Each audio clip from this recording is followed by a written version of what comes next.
تمہیں ایک آنسو میں دے دی، حسین نے خود ایک آنسو میں لی تھی۔ اکبر جیسا بیٹا،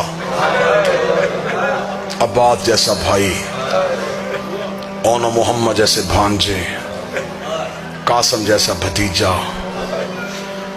یہ ساری چیزیں بھی دے دیتا تو شاید جنت تل جاتی۔ حسین نے قیمت اتنی بڑھائی کہ بہن کی چادر دے دی۔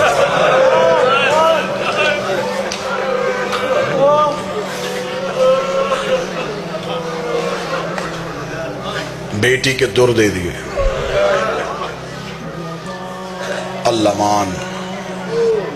اکثر بندے کہتے ہیں کہ حسین کا محرم ختم ہو گیا، زینب کا محرم شروع ہو گیا۔ میں نے زندگی میں یہ جملہ نہیں پڑھا۔ حسین کا محرم بھی بہن کا محرم تھا، بہن کا محرم بھی حسین کا محرم۔ بزرگ ذاکر پڑھتے تھے، جو اونٹ پہ تھی وہ کم مشکل میں تھی، اور جو نیزے کی نوک پہ تھا وہ زیادہ مشکل میں تھا۔